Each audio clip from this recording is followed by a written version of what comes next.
महादेव. दीक्षा kitchen मध्ये तुमचं सर्वांचं स्वागत. कसे आहात तुम्ही? मस्त आहात ना? आज आपण बनवणार आहोत झणझणीत अशी तिळाची चटणी. चला तर बनवूया. तिळाची चटणी बनवण्यासाठी आपण 1 वाटी गच्च भरून तीळ घेतली. ही आपल्याला भाजायची आहे एकदम छान. ती कढई ठेवली आहे तीळ भाजण्यासाठी. तीळ छान भाजून घेऊया. तीळ भाजताना गॅस खूप बारीक ठेवायचा. गॅस बारीक ठेवला तरच आपली तीळ भाजली जाईल. फास्ट गॅसवर तीळ भाजली जाणार नाही. त्यांना तीळ सारखी परतत राहायची आहे, नाही तर खालून एक साईडने तीळ जळून जाईल.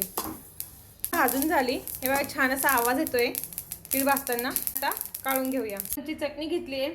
हे चमचे गच्च भरून घेतला तर मी ह्या चमच्याने. आणि लसूण घेतला आहे. एक पूर्ण कांडी घेतली लसणाची. हे मिक्सरमधून आपल्याला फिरून घ्यायचं आहे. कांडे घेतलंय. लसूण टाकून घेऊ. चटणी पावडर घालते. लसूण आणि चटणी ही अगोदर फिरून घेऊ आपण. फिरून घेतलं. आपण लसूण आणि चटणी का फिरून घेतलं? कारण लसूण हे कधी कधी बारीक होत नाही, जाड असतो. घालू. भाजून घेतलेली तीळ ऍड करू. मिक्सरमधून बारीक करून घेऊया. आणि अशी आपण बारीक वाटून घेतली तिला. किती सॉफ्ट झाली बघा. एकदम बारीक वाटून घ्यायची. आपली चटणी ही तयार झाली. आता आपण ही काढून घेऊया.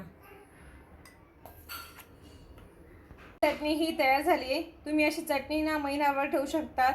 भाकरीसोबत खाऊ शकतात, भातासोबत खाऊ शकतात. अशी चटणी तुम्ही करून बघा. तुम्हाला व्हिडिओ आवडला असेल व्हिडिओला लाईक करा, चॅनलला सबस्क्राईब करा. थँक्यू.